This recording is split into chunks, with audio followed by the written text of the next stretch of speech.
I find it very saddening and disheartening that ever since I stood up for the police and wrote back the blue on my house, that I have been nothing but harassed. It's disgusting what's occurred because I defended the police.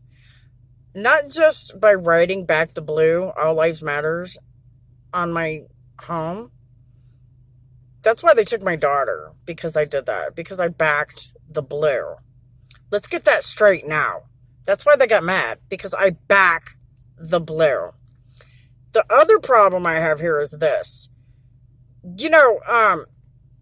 It's malicious, not just on the part of the neighbors, but on the part of law enforcement, to allow the neighbors to use law enforcement to harass me, especially when I haven't done anything to anybody.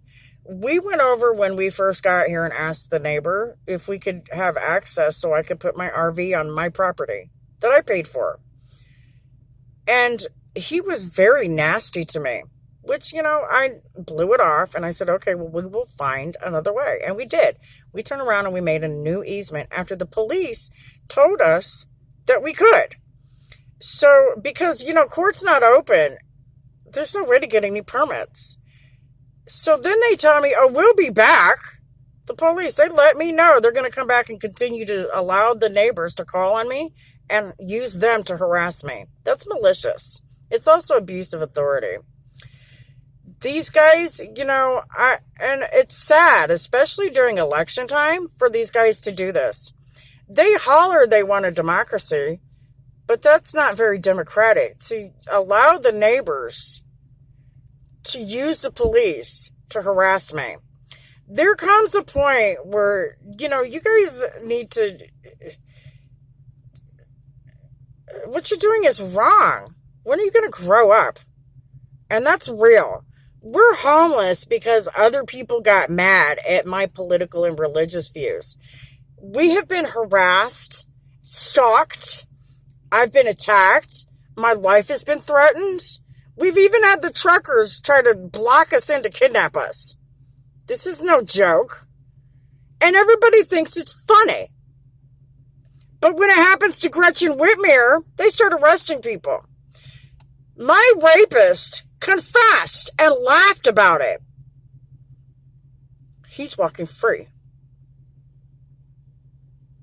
Gretchen Whitmer says these people threatened her. They're in jail. What about all these people that threaten me? I have a whole laundry list of LGBTQ that threaten me and my family on Facebook, Twitter, Instagram, and all these other social media groups. Where's the equal treatment under the law for that? Because I'm not being treated equally. They're supposed to treat me like they do everyone else, and they're not. They're treating me like crap and allowing the abuse of authority to continue.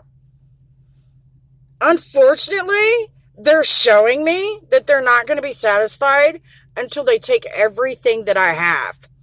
They already wrongfully took my inheritance. Then they weren't satisfied with that. They turn around and they stole one of my trailers, put me out of the other one. They attempted to steal all my property that was inside the trailers. By the grace of God, if COVID wouldn't have happened, I wouldn't have been able to save that stuff. But that's not good enough for these people. They want to take my dinky ass, excuse my French, because I don't like to cuss, my dinky 87 Maloid or whatever it is, RV, that me and my son barely scraped enough money for to live in. It's not good enough. You got everything else, including my 2 daughters. Now, you want to take the rest of what I have? And then you try to tell me that, no, I'm not allowed to sleep on my property that I paid for. What's wrong with that picture? Everybody should be ashamed of how me and my son have been treated, and my daughters. With God's love. God bless America. Have a blessed day.